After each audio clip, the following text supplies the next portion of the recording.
Aujourd'hui, je vais vous montrer 4 techniques qui, je vous le garantis, vont améliorer drastiquement la façon dont vous utilisez les automations dans Ableton Live. Et je vous montre ça juste après le générique.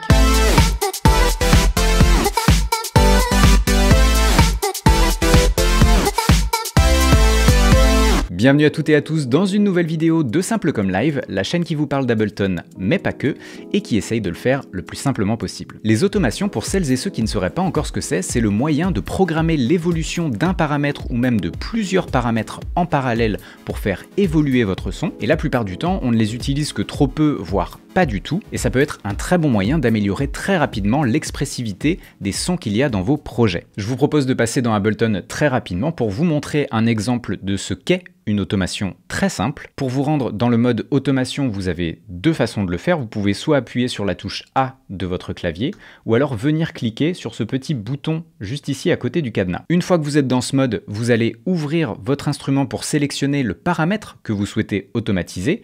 Si je clique sur n'importe quel paramètre, que ce soit filter ici ou le macro, vous pouvez voir que dans la petite fenêtre de droite, je vais cliquer sur d'autres paramètres, vous voyez que le paramètre à automatiser se met à jour en temps réel et ensuite il ne vous restera plus qu'à affecter ce paramètre en dessinant donc l'automation désirée avec cette petite ligne rouge qui apparaît pour chaque paramètre. Pour vous montrer un exemple concret et rapide, j'ai donc mis ce synthé en solo et j'ai affecté un de ces paramètres avec une ligne, tout ce qui est le plus basique, pour vous montrer comment le son va évoluer au fur et à mesure que le paramètre se met à jour avec les nouvelles valeurs qui sont représentées par cette ligne.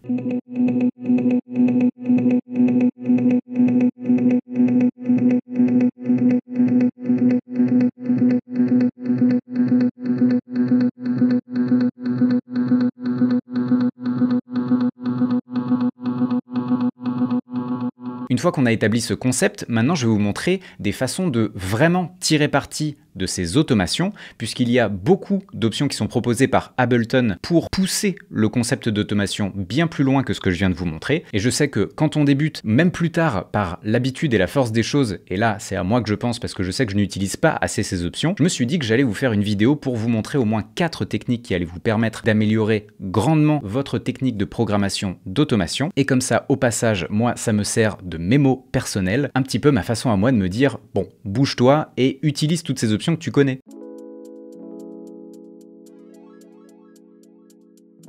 Donc la première technique que je voulais vous montrer, c'est de potentiellement arrêter de dessiner à la souris vos automations, mais plus de les enregistrer en temps réel. Comment est-ce que vous allez faire ça? Vous allez venir cliquer sur ce petit bouton juste ici à côté du plus et une fois qu'on a ce petit bouton de sélectionner et qu'on lance un enregistrement, il suffira simplement de bouger le paramètre que vous avez envie d'automatiser pour qu'Ableton capture la courbe réelle des changements que vous appliquez. Étant donné que c'est une piste MIDI, je vais bien faire attention à également cliquer sur le petit plus qui va me permettre de ne pas remplacer la note MIDI pendant l'enregistrement. Et une fois que vous avez ces deux options sélectionnées, vous pouvez vous lancer.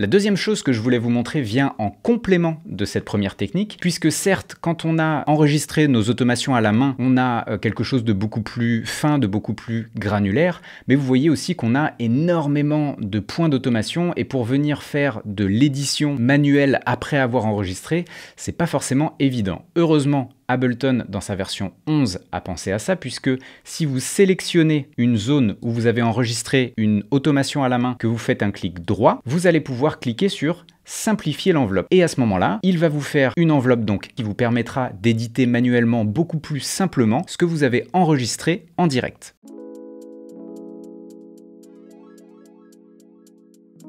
La troisième technique que je voudrais vous montrer concerne le fait d'utiliser des formes d'ondes qui sont déjà préprogrammées à l'intérieur d'Ableton. Vous pouvez simplement, encore une fois, sélectionner une zone de votre clip MIDI ou audio quand vous êtes dans le mode automation. Et quand vous faites un clic droit sur cette zone sélectionnée, vous voyez qu'en bas, vous avez inséré forme avec différentes formes d'ondes qui ont été préprogrammées par les développeurs d'Ableton. Et donc si je prends une sinusoïdale ici, vous avez directement la forme d'onde qui va venir se caler aux bonnes proportions à l'intérieur de la zone que vous aviez sélectionnée, puisque si par exemple j'avais sélectionné une zone plus grande et que je refaisais la même opération, vous voyez que la forme sinusoïdale est à nouveau parfaite, mais juste sur une plus grande zone. Vous pouvez bien évidemment en essayer d'autres et voir ce qui convient le mieux pour ce que vous êtes en train de composer au moment présent.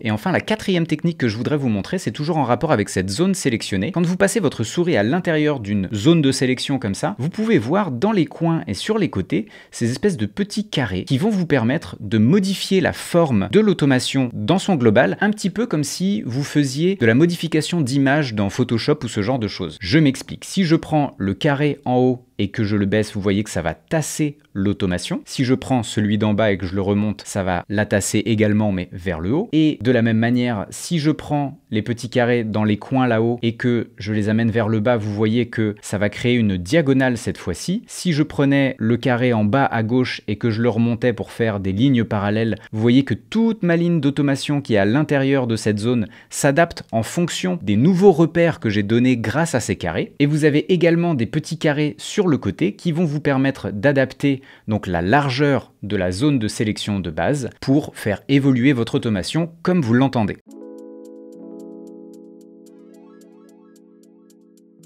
Allez, je sais que j'avais dit 4 techniques, mais je vais quand même vous montrer un petit truc parce que pour moi, ça a été une source de frustration pendant des années et ça l'est toujours un petit peu parce qu'on n'a toujours pas la possibilité de cliquer sur un point d'automation et de rentrer numériquement la valeur qu'on aimerait qu'elle ait. Mais on peut s'en rapprocher en étant beaucoup plus précis en utilisant cette touche du clavier puisque si je bouge ce point d'automation, vous voyez les chiffres changer. Mais si j'ai envie d'être un peu plus précis pour arriver par exemple à 0,70 et que j'ai du mal avec ma souris à atteindre les 70 exactement, je peux appuyer sur la touche Shift et maintenant quand je descends la courbe, et là j'y vais franco avec ma souris, vous voyez que d'un coup, les incréments en fait de changement de valeur sont beaucoup plus faible, ce qui va vous permettre de gagner en précision et théoriquement de moins péter un câble quand vous essayez de régler un point d'automation pile là où vous le vouliez. Voilà, j'espère que cette vidéo vous sera réellement utile et que ces techniques vous aideront à améliorer vos productions. Si vous avez aimé le contenu, n'hésitez pas à lâcher votre plus beau pouce bleu, à vous abonner à la chaîne et à partager cette vidéo. Si vous avez d'autres techniques qui concernent les automations,